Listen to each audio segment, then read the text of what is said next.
Hi there, my name is Light. My creators have been making kigurumi masks for more than 17 years already, and today we shall share our knowledge about how vision in kigurumi masks is organized. The topic is pretty wide, so there will be a lot of material, and so let's dive in.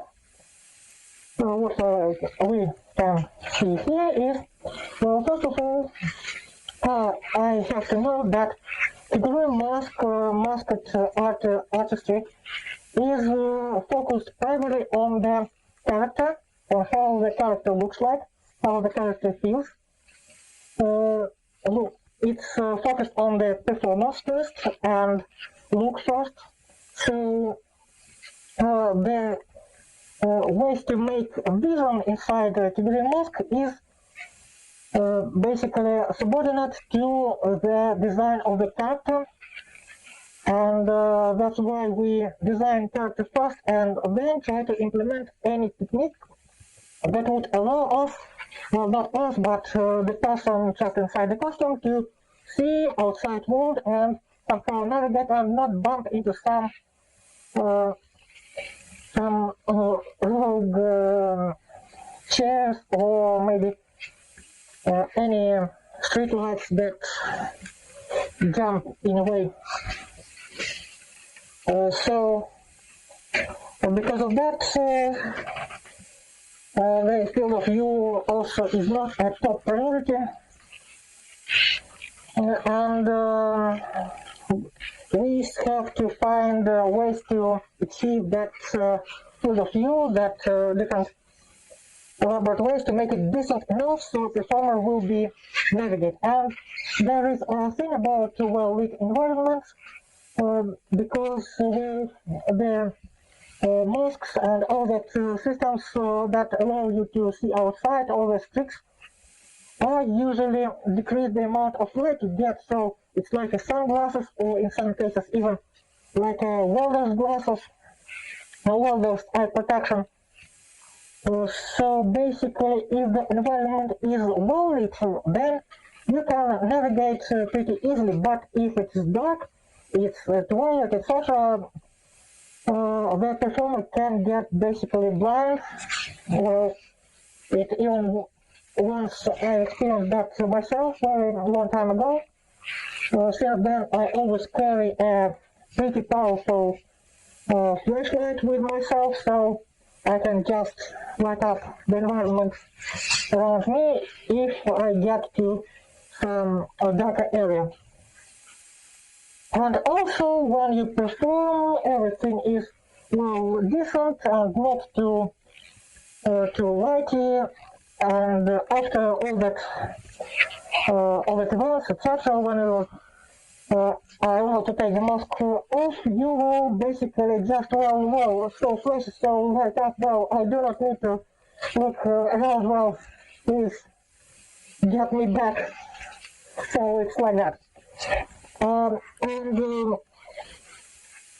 this is also can be useful during photo shots when there is flashlights everywhere, pretty serious, pretty luminescent lights everywhere, and you can look at those directions with not too much stress on your eyes. So this is some slight benefits to rate the decrease of field of view. And how we can actually make different fields of view in kigurumi mask. Well, I got asked. You cannot ask because it's my lecture. So I have to ask on your behalf, and it's a possible approach that we use in kigurumi masks are different slits, and we can make slits in eyebrows or in some creases above the eyes, above the eyelids. We can make slits in eyelashes, if eyelashes are, for example, painted or sculpted, so they are pretty massive, and you can hide different slits or peepholes inside that. And also in the eyes themselves, when you make them eye, you can left some areas of the eye to dark, and these areas would allow you to see through. The second is the see-through eyes and surfaces. It's about making the eyes themselves an area that is transparent for the performer. It has different special techniques that can utilize mesh eyes, or for example canvas, that can utilize tint lens, basically sunglasses, and also the different see-through films with printed image, so you can see through all that stuff. And also there are more unconventional methods that are in development and in research, and slowly gets to the actual implementation that you can make that yourself if you want. But some makers do actually try to make the ready-to-use solutions. It's microscreens, and also the next is different periscopes and lenses, pre-produced special-made lenses. So I will talk about all that stuff later. But before we shall look at these different ways and how that different solutions actually work and what they do provide and what limitations they have, we need to have a honorable mention of other methods that I will not cover in this lecture, because those methods are beyond anime doll kigurumi and doll kigurumi, and can be used in other mascots, other kigurumis, other ways, but well, beyond the scope of this lecture. It's, for example, you will find them in larger mascots, so for example, that big foam heads, or in drones, for example, head drones, robot costumes, furry costumes, protogen masks, furry masks, realistic fursuits, toon fursuits, and other sci-fi helmets. So let's just mention all that stuff.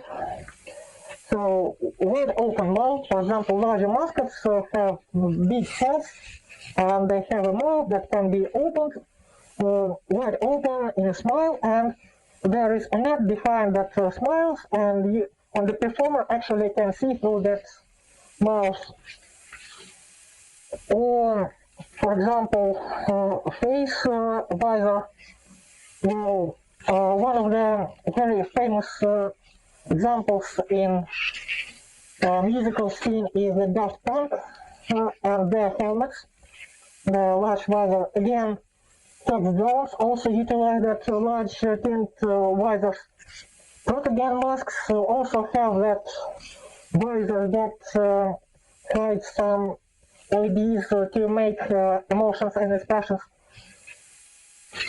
That stuff. Also, some in furry masks you can make nostrils large enough so they can be used as peepholes or slits. Some cracks in the skin. These areas in realistic pursuits also see-through, not the eye themselves, but just near the nose. I'm sorry, I forgot. But anyway, so these techniques, and also there is a possibility to just make the mask with a fabric skin and use the fabric that is not very thick, so the fabric can be see-through in certain circumstances and leave some areas in the underlying mask structure to just to be empty, so the performer would be able to see directly just through the face of the character.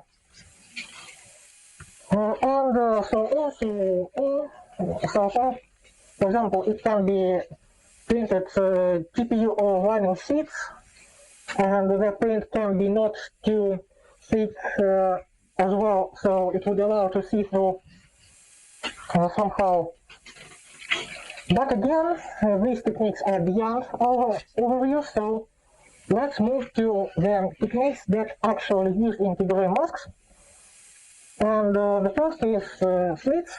And slits is pretty common, pretty easy to come up with technique. So a lot of masks, modern masks and masks of the previous generations use this technique. What is slits is usually some tiny holes in the mask that are hidden in the play side, in the playing side, and they are disguised as an element of makeup or an element of the mask design. It's a data spot. So it can be in eyebrows, for example, this Sigma mask in the eyebrows, there are some slits in the upper part of the eyes, in the black part of the eye. So here you can see I marked all the places where the slits can be placed and was actually placed in this mask. So the eyebrow, the creaks above the eyes, then eyelash and in the eyes, etc. And the combination of slits can give a decent field of view for the performer, but each individual slit gives a pretty limited field of view. So the more slits you manage to hide inside the mask surface, the better.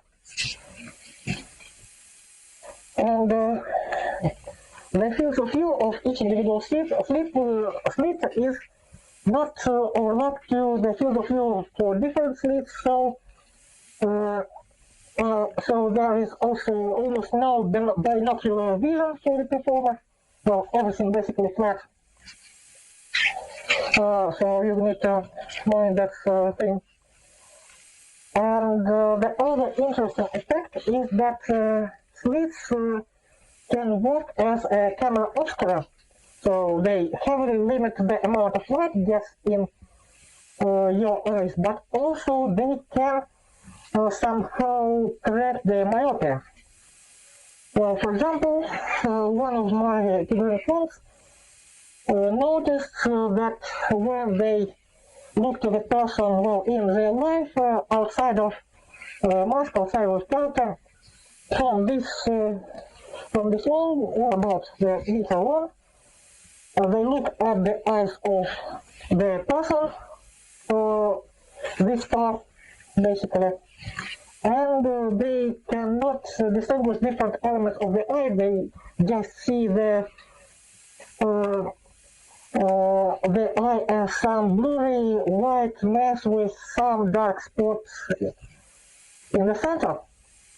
But the same person wearing kigurumi mask from the same distance can actually distinguish different elements of the eye of the person, the same that stands the same at the same distance from them.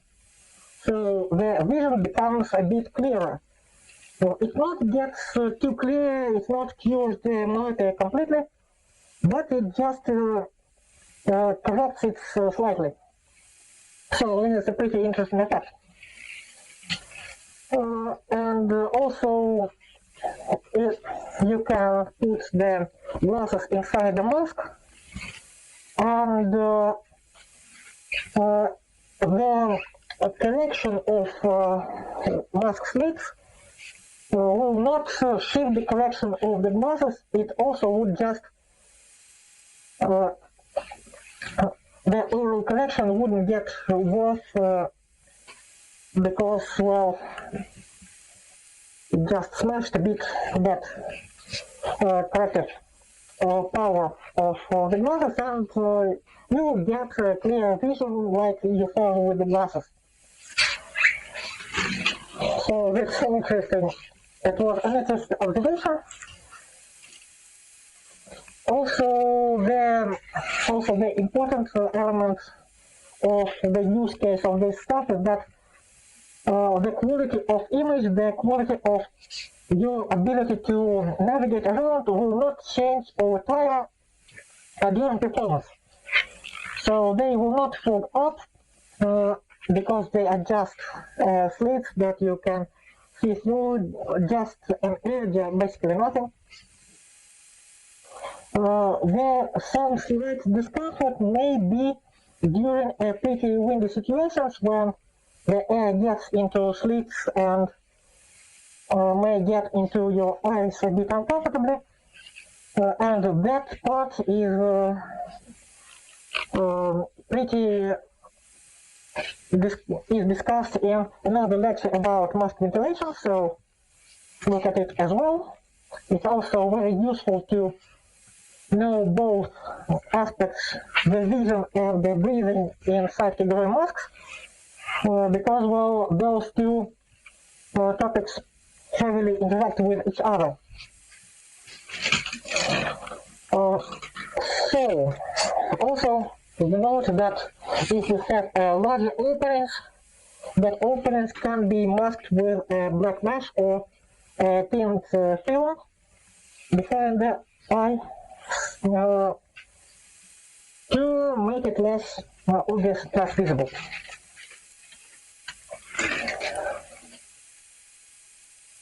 And now let's discuss more closely different types of slits, and the first type is slits in eyebrows and eyelashes.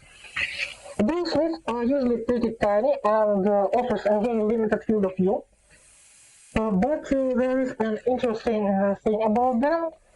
Here you see a diagram from very old Twitter from, I even don't remember where I found that image, but you see the mask and you see the human. So the position of human's eyes are usually somewhere between the eyebrows and inner top corners of the eye, and if you place the slit in that position, you will have a pretty interesting property for the field of view of that through that slit. And this property is that the place where the point where the mask looks up is either within the field of view or somehow very close to the field of view. The field of view itself, well, you can probably guess where these slits right here are. And for myself, for me right now, the field of view is, well, let's play like just like this. Just like this, so, well, right now I do not see my fingers. They are just outside my vision. So you see it's pretty narrow. It's compared to to look through a looking glass, you know, or through the 250 or even 300 millimeter camera lens. So very narrow, very focused line of sight. And these slits alone are, well, not very practical because you cannot see what's going on under your legs, you cannot see staircases, you cannot see chairs, you probably will not see even children or short people. So when your mask has just these slits, it is very important that you have a handler, because without a handler you will be in the world of trouble. This first thing to note. And so there is another complication with that. that sometimes, depending on the haircut of your character, some hairbands can also block further, or can further block the already limited field of view. So if you step on somebody, you may not recognize who are you stepping on in this case.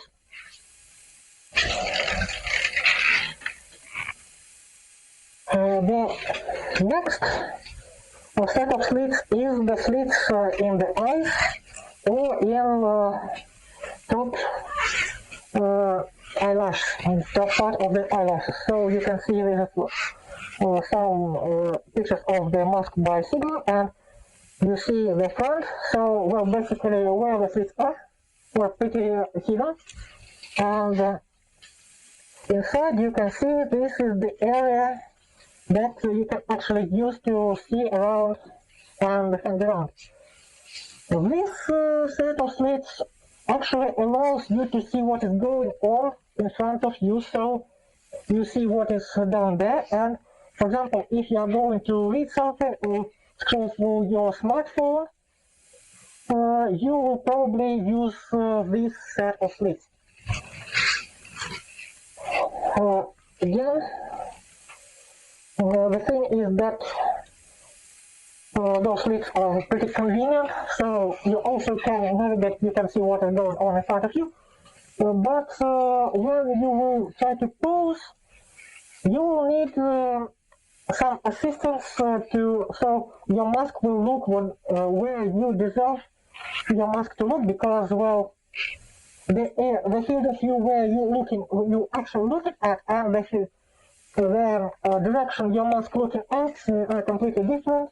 And if you are not experienced too much, then it will be like, oh, that's constant thing like that. I'm looking at camera. Well, I'm not.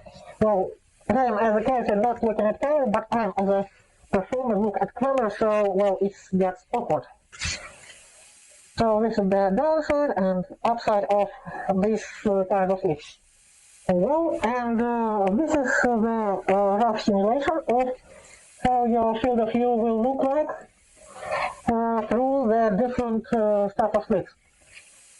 First of all, this is the screenshot out of my use of 360 camera I bought.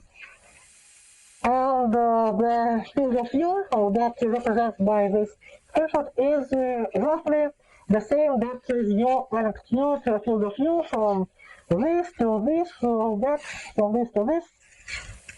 And the most of this area is marked dark gray.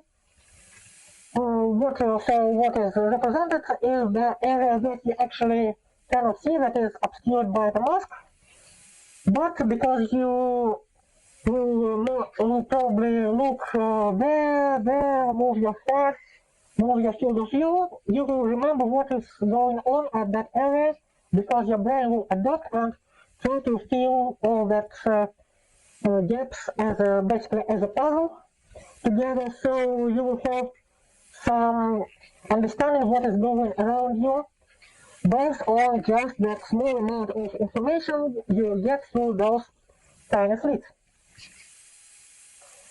And here we have the point of view, mask looking to point.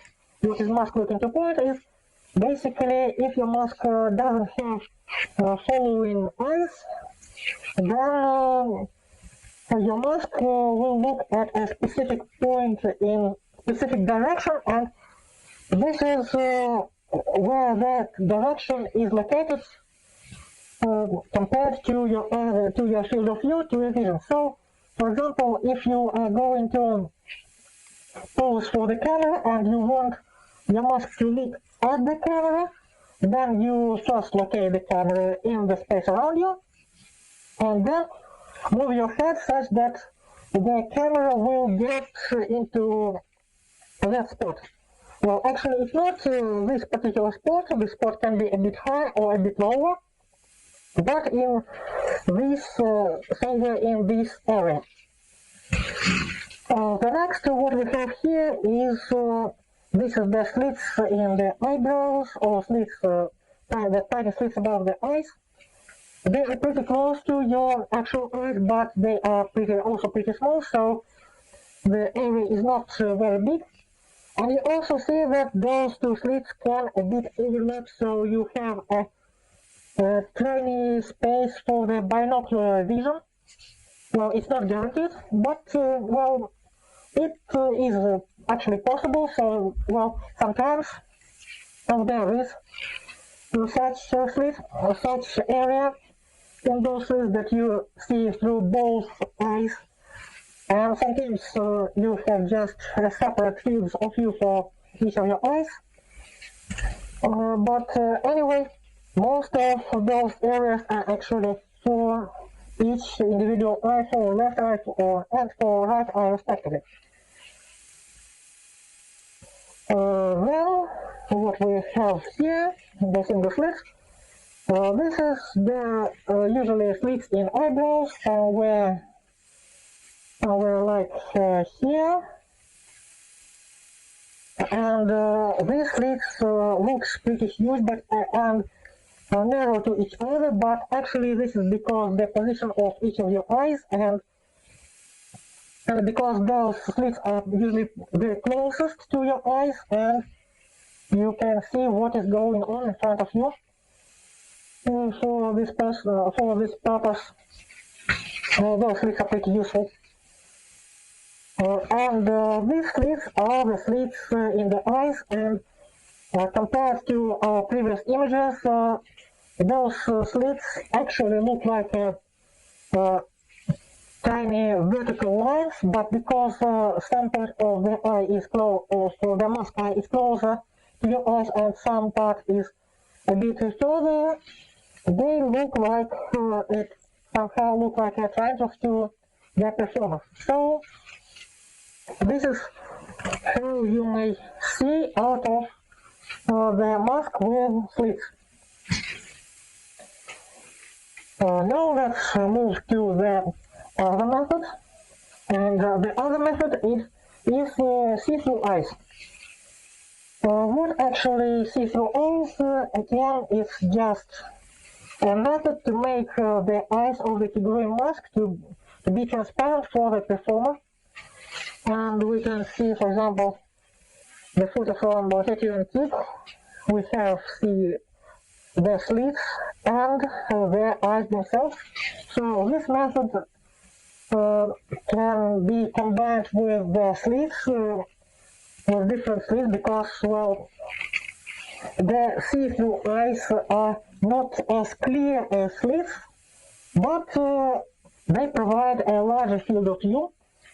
So, well, it's basically some trade-off for the performer. Less clear vision for the larger field of view, and you also can leave some elements that provide you actually clear field of view, clear vision within that larger field of view. And usually it's a bit more complicated than to just make the slits. But in some cases, in some character designs, it allows to maintain the illusion, because some characters cannot benefit from darker makeup areas on the mask surface, and this can make the actual slits be too visible for the audience. So sometimes we have to opt to see-through eyes and do it without slits, or just have a couple of slits. And currently, for example, these see-through eyes, well, I see through them, so I have the slits and the see-through eyes. So this, for example, one of my masks from the inside, and this whole area is actually a see-through. Well, again, because each eye is positioned separately and widely from one another, there is usually no binocular vision.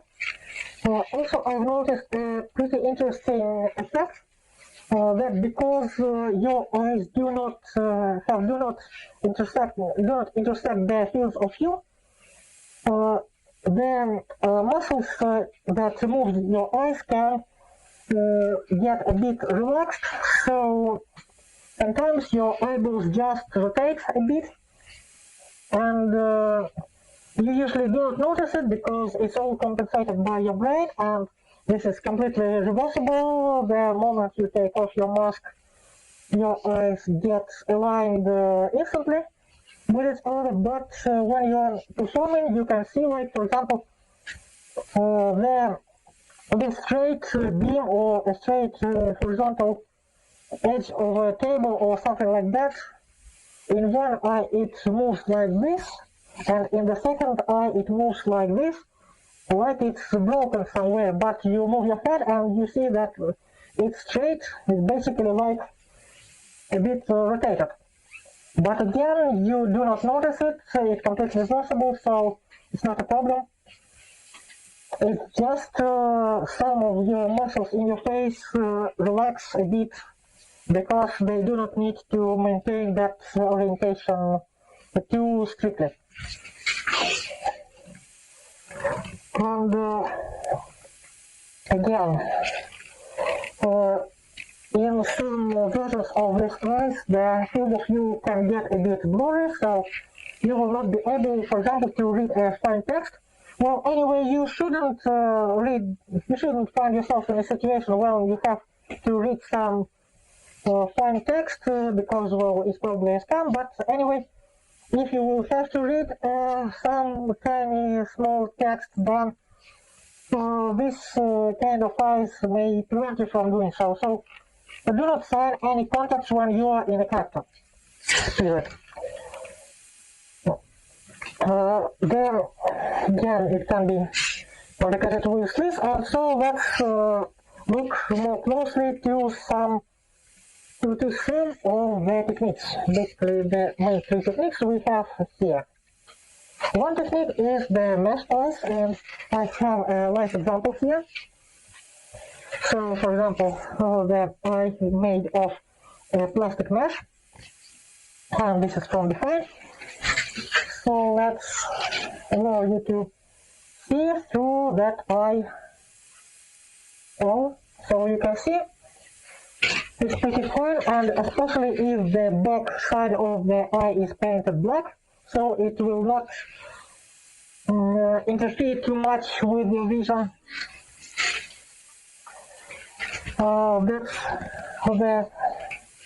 That's the first thing, and because it's a mesh, or it also can be a canvas, the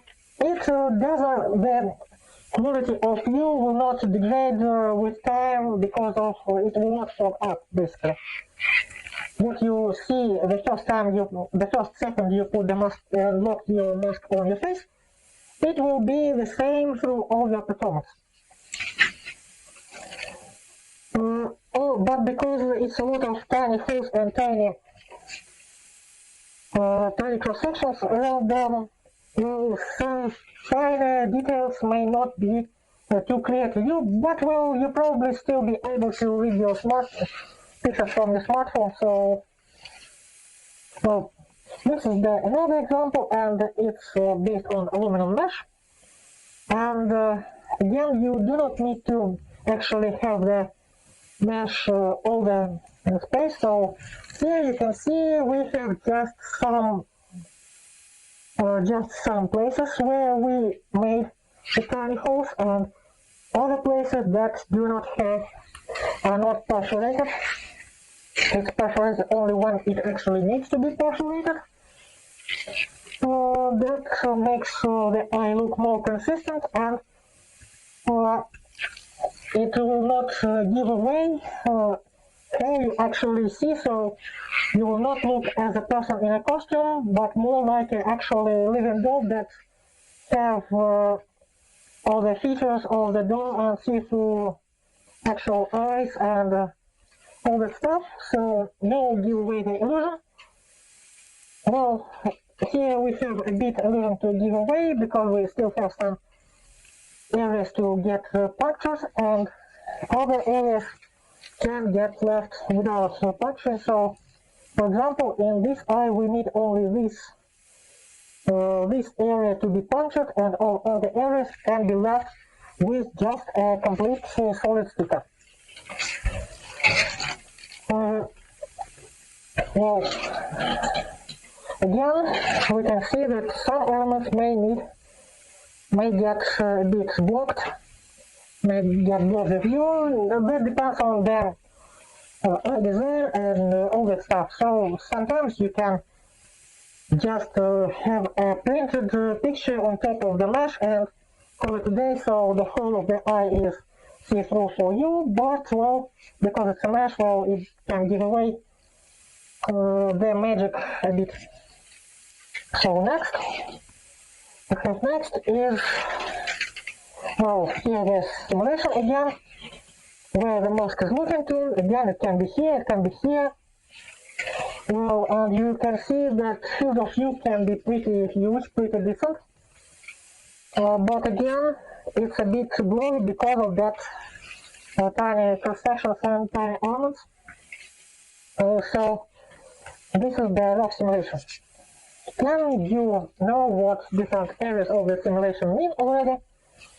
The area you cannot see, but you remember what is there. The whole area is the unobscured area. And so you can see where your vision actually located. So again, this location is what is going on in front of you.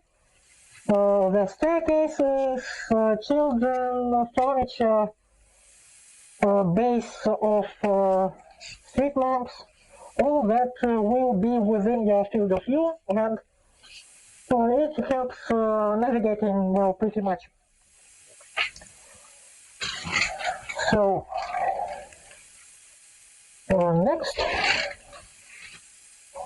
is eyes that are made out of tint lenses. Sorry, a bit misspelling. Not tinted with a tint, but tinted, actually.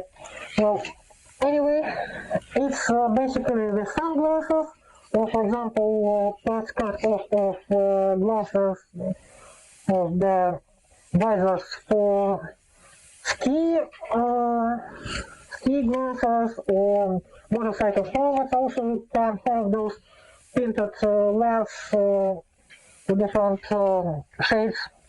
Example again, Italy here, and this one is from some of the Japanese side. So you can see we have the glass and have some painted on elements. We also currently here we see some extra slits within the eyes that helps to navigate when this kind of eyes gets fogged up, because well, sadly this kind of eyes can get fogged up.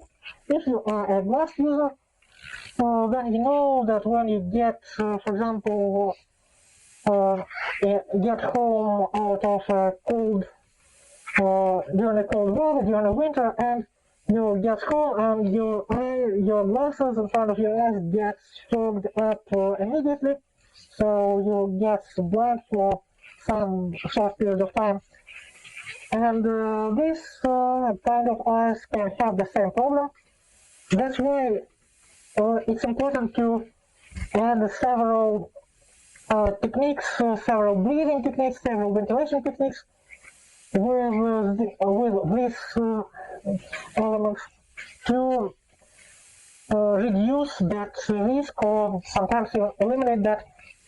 Well, the same way it's done in gas masks, for example, or with some electronics or electrically powered fans. But there is an advantage for this kind of eyes, because these kind of eyes are not just provide a wide field of view, but the field of view is also very clear. It's one of the best quality of field of view in this regard. So you may want to use that stuff. And for example, some kigurumi masks, especially those black, completely black glossy kigurumi masks, kigurumi drawn masks, can benefit hugely out of this method, because in those designs You do not need to have that elaborate eye design. You can just have a clear black film or a sunglass installed in the eye, and it will look naturally in this mask. So all the problems is solved, well, except the big problem that you will need to address separately in this case. And for example, again, we have, for example, in IRLA, I know that you've already seen this mask different times, but each mask have several technologies in it, and this is not the exception. So let me give you some taste on how it looks. So, put it on, just your vision. So, as you can see me probably. So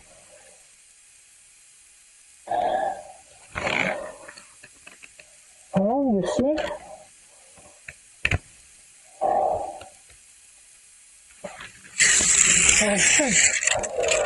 Well, sadly, if you would be actually here, I would be able just to step you into that mask and let you experience that by yourself. But well, you have to get satisfied just with that simulation. And next is see-through films with printed eye designs. And again, you know that from the video about kigurumi eyes, you know that this is the method I use. So because it's basically a middle ground, you have that eye designs, elaborate eye designs, and at the same time a pretty wide field of view. And because it's a bit trade-off, so for the more interesting and more difficult designs, and for the ability to make the eyes to look like they are supposed to, I have to sacrifice the clarity of the picture a bit, and the clarity actually depends on the ingredients you use for these eyes. So, for example, another, you can see, oh.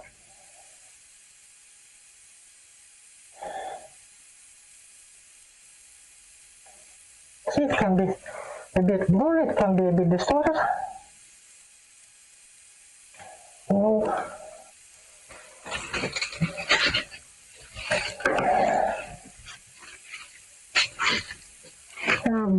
But you basically get the idea.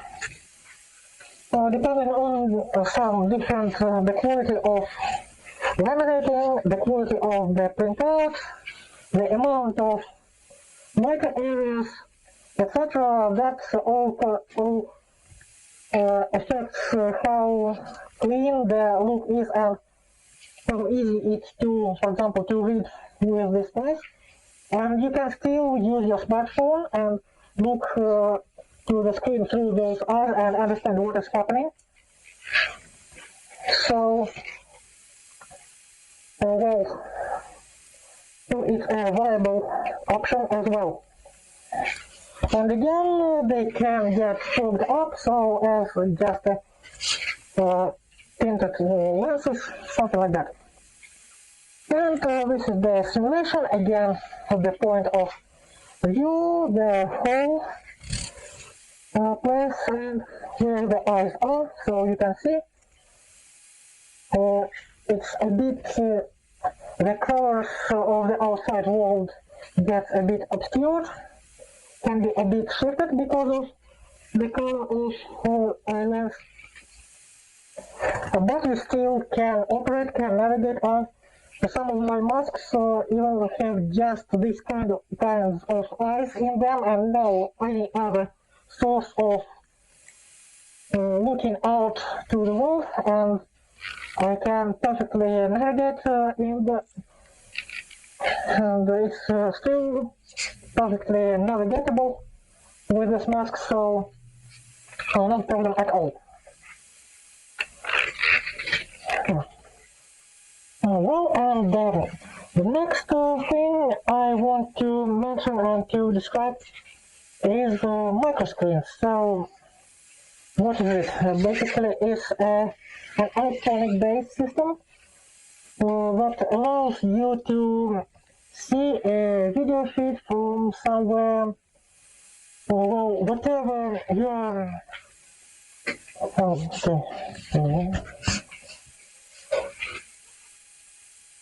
Well, and the next system I'm going to describe and to tell you about is the microscreens. What is it actually? It's an electronic-based system that would allow you to get the video feed directly to you from whatever whatever point of view you will choose. So it's a niche tag because it's pretty expensive, but it is as versatile and advantageous as it actually costs. And throughout the years, there was a lot of different ways to implement this system. There are analog electronics, there is a digital electronics. So what is actually, there are actually two core components for the system and some extra middle elements between these two components.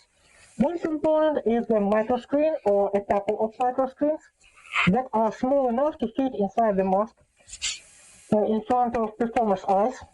And the second component is the camera or a couple of cameras placed somewhere, maybe in the mask, in the costume, maybe in props, or maybe even somewhere wherever it is feasible for the performance. For example, you can place the camera in the corner, or you can get the live feed directly from the photo camera you are posing to. Or you can even place the camera into the mask of your partner and get those, and we will talk about this stuff as well. For example, as far as I remember, TKC, Taiwanese Kigurumi Society, did this experiment, and many units also participated in those experiments. And actually, these experiments way back then, for about, well, it's about 13 years already, or 14 years from now, in 2000, in early 2012, it was when both I and Hiao did our first experiments on this stuff with analogous camera, analogous microscreens. Actually, I used some kind of video glasses, basically the portable movie theater. It was advertised like that, and also they also did something on their own at the same time. And then from time to time we did continue our experiments. So well. Again, well, what is the main complication is, well, there is a pretty little space inside the mask. We have about 2 centimeters of space between the performance eyes and the inner mask surface, and we need to have some very small elements to fit there. And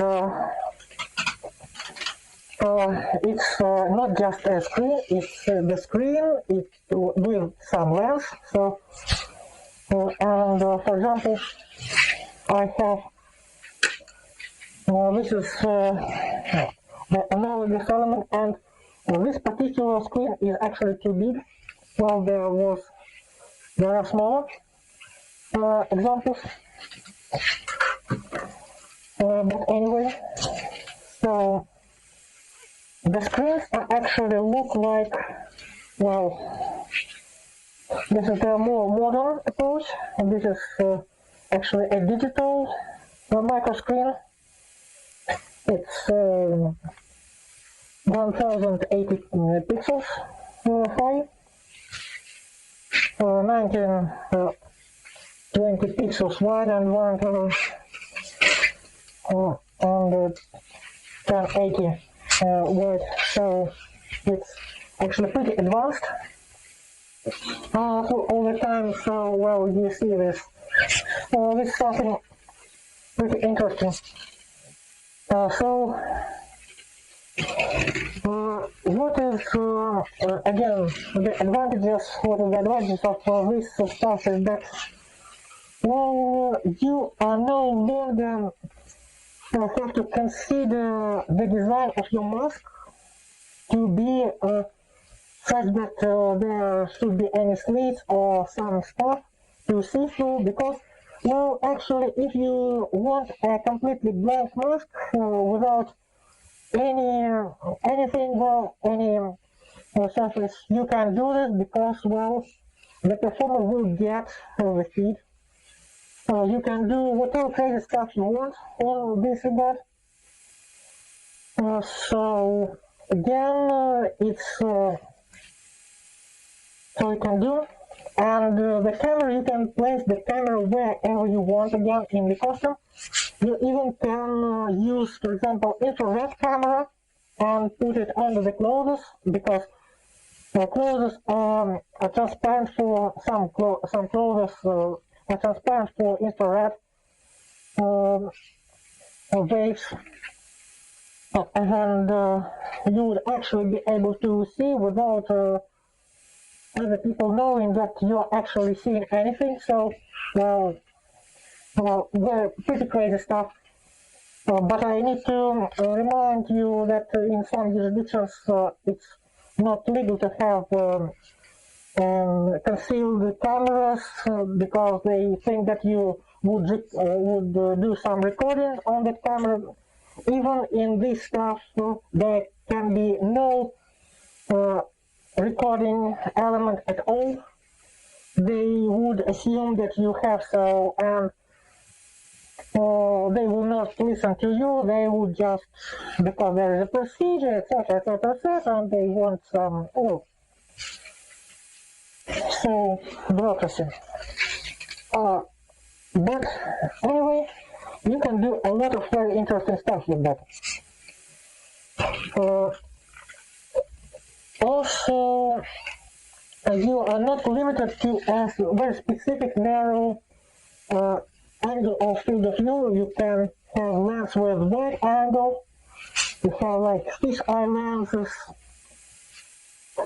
and see everything around you. And the resolution also controlled by you. So if you have the cheaper elements, for example, cheaper analogous elements that are 320 or 640 pixels wide, you might not have a good resolution for being able to read stuff, but you can take the digital stuff that is way more fine grained, so you will see a lot more and you will be able to read, etc. And if it's a digital stuff, you can also add some, for example, statistics on top of your screen. Well, so you can look at you like a character in from the third person, from a second person, like stuff like that. And well, it's actually pretty funny. I played different systems like a second person, like basically I get the feed from a camera from my photo camera, and I was looking at myself from the side, and well, it's pretty interesting actually. Pretty interesting experience. So, yeah, this stuff, but there is a downside because, well, it's electronics, it requires energy, and because it's not just any electronics, it's a video electronics, especially modern digital stuff, it consumes a lot of energy. You will need about 3 amps for this thing. It can get pretty hot during operation, so you will need an extra cooling stuff to cool it down during operation.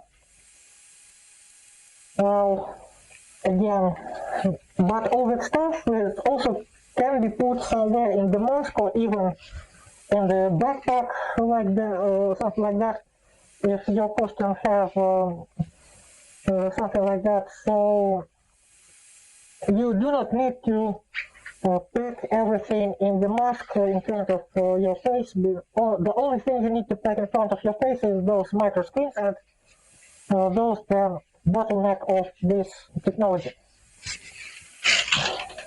Well, this feature can be combined with slits, with see-through eyes, because usually the micro screens are placed somewhere over the eyes. Well, again, recall where the slits are. These micro screens are usually placed at the upper positions of upper slits, and you have the eyes to be see-through, and in case of battery ran out or something goes wrong, you will have the actual physical view of the outside world. But again, you can have the electronic eyes that are not see-through, and well, some extra stuff, and well, electronics, all the stuff. Well, here this is the most clean implementation of that idea. In the Kigurumi mask, you see the micro screen. This is analogous micro screen, and the camera is also analogous. And basically, the signal goes directly to the screen, and this is just the battery. This is the simplest way, and there was a little tiny opening in the eye. It's actually eye of the character, with the camera looking, poking out of it. And this is actually myself with the digital eyes and the digital video glasses of one of the latest iterations of video glasses. So, well, while here gets just raw components and assembles them in the system, I have found the consumer products that can be assembled together into the system. Well, also there is another way, is the first FPV drones, and you can use the technique from that stuff. You can use the technique from VR glasses, but VR glasses are usually pretty bulky. Too much stuff is going on in front of your face, because they do not need to think about the face, unlike us. So they have more space in front of the face, so there are usually the larger screens, the larger optics of the stuff. But recent times, and I will show you some examples of small, more convenient stuff for this thing, and this is actually one of them. So let's go to ingredients. Well, so there are two ways, as you already guessed.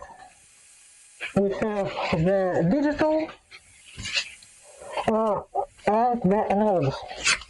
So again, first of all, the analogous, I will show you how it works. It's pretty easy. You have the analogous camera, for example, this is the wireless analogous camera. It broadcasts video signal that is, well, if I remember correctly, 640 by 480 pixels, and have, well, it's 4 channels. Or you can, for example, use this is another camera, the dual peephole electronic variant. It's also analogous, as you can see.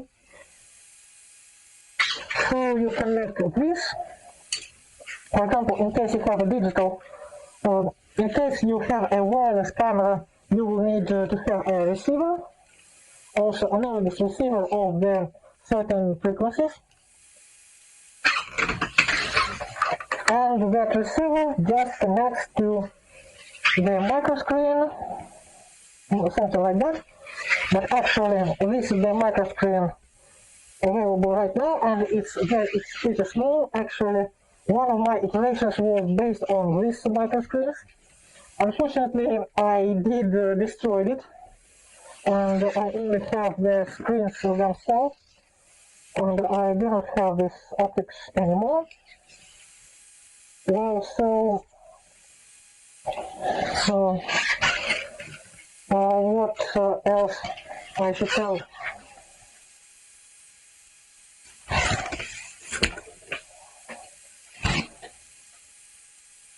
What else I should tell? So you just connect these elements, add the power, electric power, and call it a day. This is the analogous stuff, and it's about 320 or 640 pixels wide, so it's not very crisp. The image can be even distorted at the edges, but it works. And as it is analogous stuff, it's fast. You also can look at, for example, fat sharp FPV stuff for that. Analogous elements. And analogous stuff is, well, relatively cheap. It's about 100 or 150 euros. So, well, semi-reasonable. You can build that stuff and semi-reasonable price. But what if you want to go digital? Again, digital stuff is more expensive, and it usually consists of either video glasses or something like, well, actually, this is the video glasses, but you don't need the whole glasses. You can just have this. So for example, this is not the glasses themselves, but the screens plus the drivers. This one is Unreal Air. Unreal, not Unreal. Another stuff, and this is actually the complete glasses with audio, etc., and it gets the signal through USB 3. Something. And to get the information to this stuff, you may need to implement other external things like this converter. This converts the signal from HDMI. Well, this is wireless HDMI stick that the receiver that can be placed into other things. For example, wireless HDMI video transmitter and receiver. This is the receiver part that gets to connect to this video glasses, and the transmitter gets stuffed into the camera, or for example, the receiver stuffed into the camera. So you have these elements Or instead of this receiver, you can put some kind of dongle, Miracast, Chromecast, Anycast, something cast like that, and put the information from the mobile phone to inside your mask. That's also possible. And you can use other stuff. For example, from FPV drones, there is RAD XA system that gets you wireless feed from the camera, specially dedicated camera, and there is the receiver on the other end. And that's open source stuff, so you get that video information and can feed it through the HDMI to the video glasses for these screens. There also can be two separate drivers for left and right screen. For example, if you dig Hiyao's last experiments about this stuff, there is this assembly, but instead of the single driver, there are they put two separate drivers to each of the microscreens, and then there are two separate cameras and some controller that gets the feed together and can receive the feed wirelessly, something like that, and puts the separate images to each individually. So this is this stuff. Again, if you want to find something like that, the do-it-yourself night vision display monocular viewfinder or AR/VR glasses, LED micro display module, Rocket Air, Unreal Air. Now this is all the keywords you are going to find to look for this stuff, to get ingredients, to get parts to assemble. Either assemble it like me from the pre-made parts, or look for more low-level parts to assemble. And again, this is electronics, and electronics is not as reliable as mechanics. Usually, especially microelectronics with digital stuff. So again, as I mentioned, you would probably want to leave some see-through elements that you can see if everything gets shut off. And also I mentioned that it's pretty heavy and power consuming, so you will need some computer cooler or a couple of coolers to cool down all this stuff, to ventilate your mask constantly, because this thing loves to get hot. So for example, this little small microscreen, or more precisely this driver of this microscreen, gets about 60 degrees during operation. Well, you see, it's not a simple task. Again, not every 3D printed material will endure this. For example, if you would print the mask out of PLA and put the stuff inside it, well, the mask gets melted. So, another reason not to use PLA. You know, how I do think about this particular material in mask making. And for my personal thing,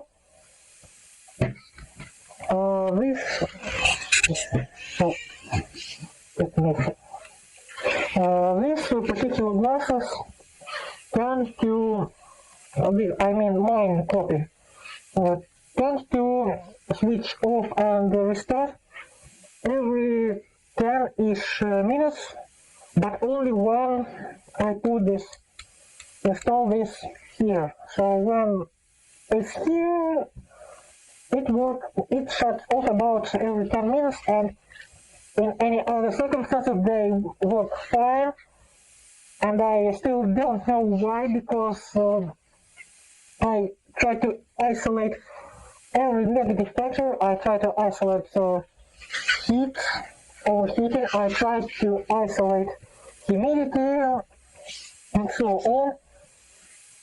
Well, still haven't found the problem. So there are some quirks of the stuff, but again, if you manage to do this, you can do a lot of things. You can do it yourself from a different angle.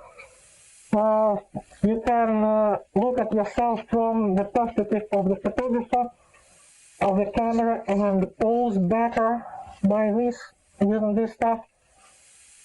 You can use more elaborate costumes.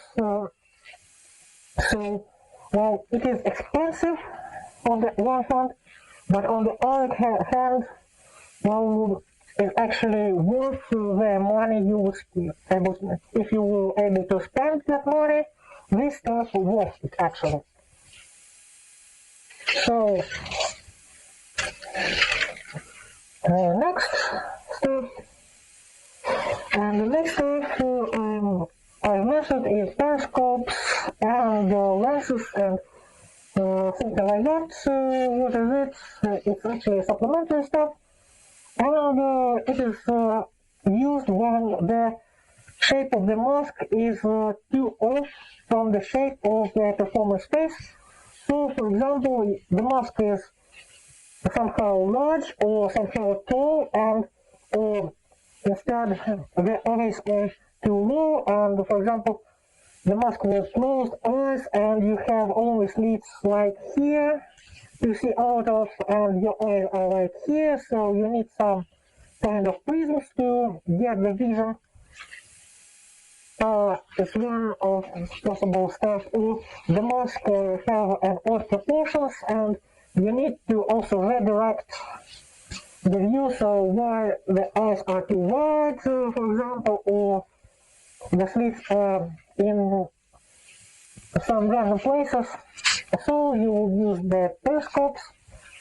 Also, there was incentives, and and then someone just asked me about why don't we just make some kind of peephole optics and put them inside the eyes. Well, like the standard peepholes in the doors. Well,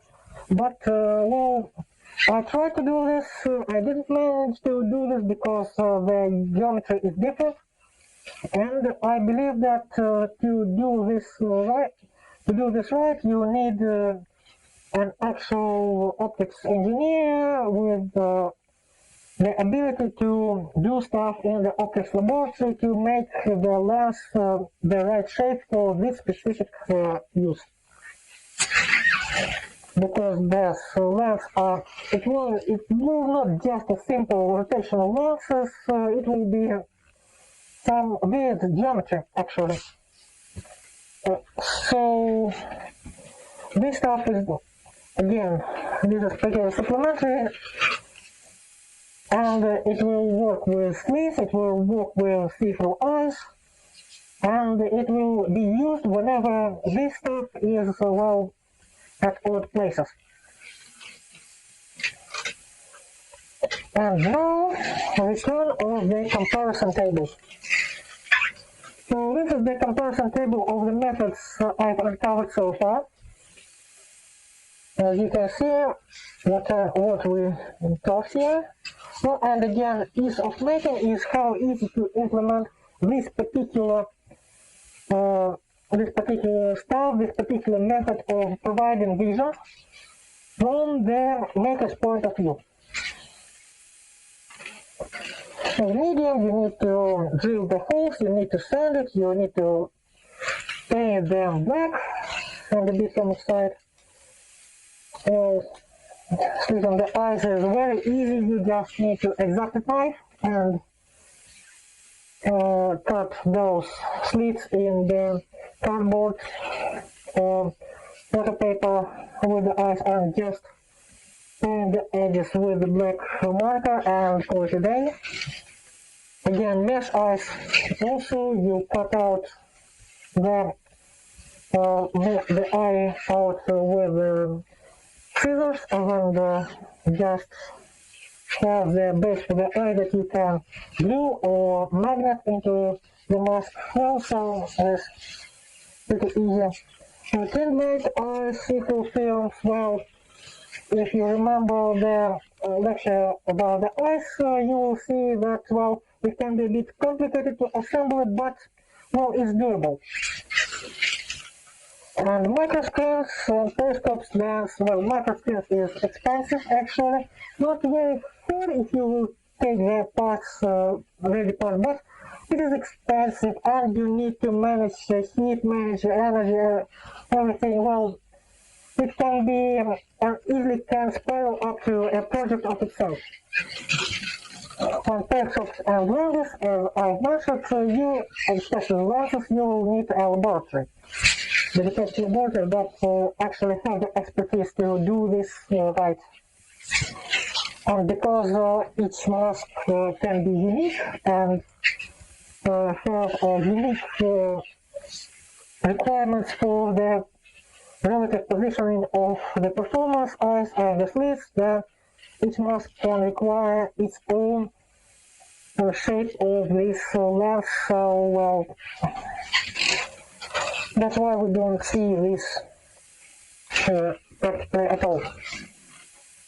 Field of view is, again, I showed you how limited is field of view for the slits. And again, for microscreens, field of view is good, it can be even excellent. Because you completely control that field of view. So, well, again, view direction, however you play the camera for microscreens, and all other stuff is absolutely limited. And I showed you the direction by simulations, etc. Ability to read in the mask is if there is basically, can you read text looking through those elements. So looking from the slits, from the screens, from the film. So actually, can you read the fine text if you need? Well, actually, I again don't recommend to do this, but well, if you need, so this is the comparison effect of formality. If you recall that slits it allows you some correction. For example, lenses or microscreens also can offer correction, and this stuff even can offer the complete correction because for lenses there are some extra elements that allows you to adjust the focal length and adjust those lens for myopia, and in case of making the custom optics, you can bake that also into the optics themselves. Light reduction is, well, actually every method would reduce the amount of light that gets into you, so again, the most of the light is blocked. Well, except the microscreens, because microscreens are not need to get the light from outside, they generate their own light, and that light is adjusted to you actually how you feel, is it too bright or too dark. So this is the only variant that do have light reduction. Complication during use is about, for example, when you use the mask, and not just the moment you put the mask on and you adjusting to the new field of view, but after some time of performing, for example, again, the lens, the plastic tinted films can fall up. For example, so you will see differently at the same time than from the start.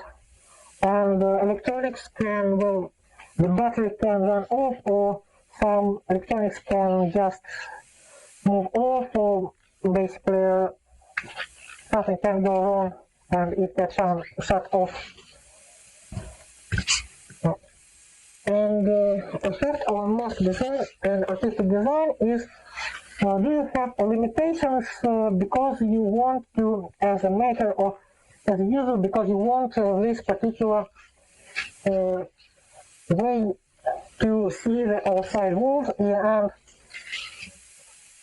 slits require some black areas in makeup, because if all your makeup is light tones, then every hole will be pretty visible, and if you have some black strokes on the mask, you can disguise the slit as another black stroke.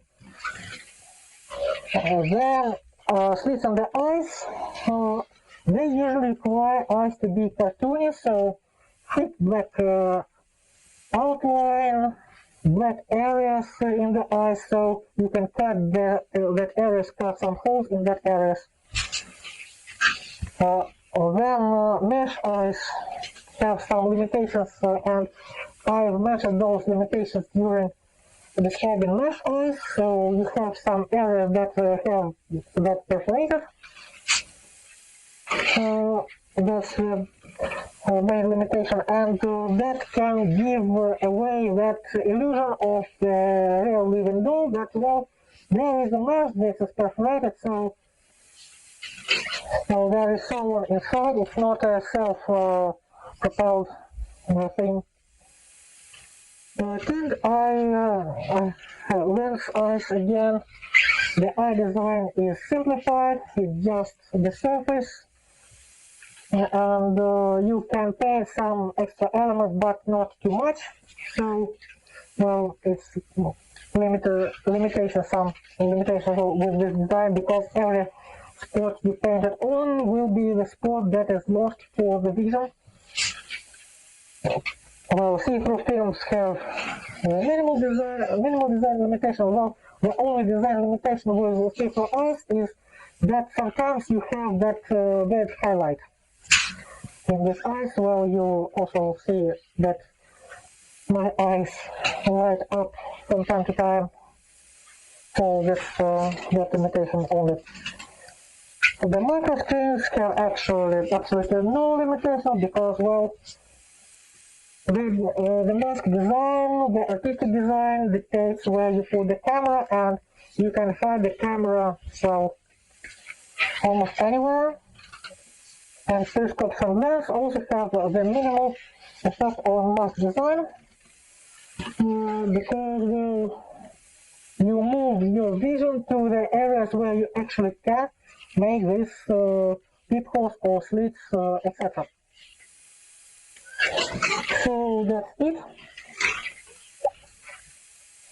Well, so thank you for watching.